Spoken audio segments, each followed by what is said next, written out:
এবারের প্রশ্ন মহিলাদের মধ্য থেকে। আসসালামু আলাইকুম। আমার প্রশ্নটা হলো, হিন্দু কেউ মারা গেলে আমরা কি ইন্না লিল্লাহি ওয়া ইন্না ইলাইহি রাজিউন বলতে পারবো?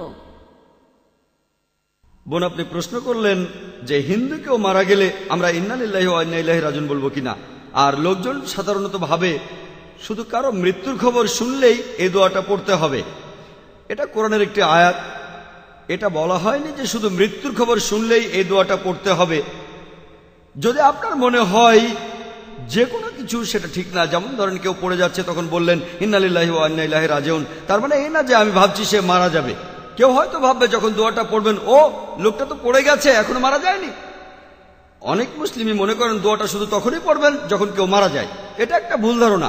যে কোনো একটা ঘটনা ঘটলে, অপ্রীতিকর কিছু, তখন বলতে পারেন ইন্না লিল্লাহি ওয়া ইন্না ইলাইহি রাজিউন।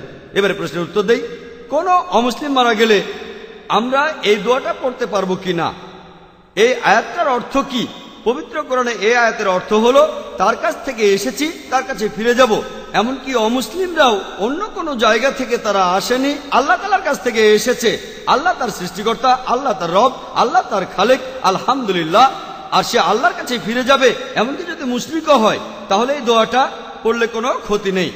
হ্যাঁ, আপনি তখন তার জন্য প্রার্থনা করবেন না, কারণ একজন লোক যদি মুশরিক হয়ে মারা যায় তার জন্য প্রার্থনা করবেন না। পবিত্র কোরআনের একটা আয়াত, কেউ মুশরিক হয়ে মারা গেলে সে মারা যাওয়ার পর বলতে পারবেন না ও আল্লাহ সুবহানাহু ওয়া তাআলা তাকে জান্নাতে পাঠিয়ে দিন, এই কথা বলতে পারবেন না।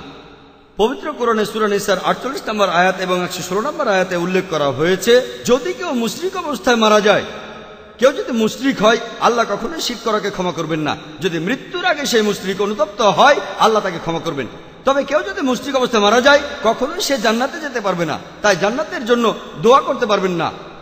আপনি এই কথাটা বলতে পারেন যে আল্লাহর কাছ থেকে সে এসেছে, আল্লাহর কাছেই সে ফিরে গেল, এতে কোনো সমস্যা নেই। আশা করি উত্তরটা পেয়েছেন।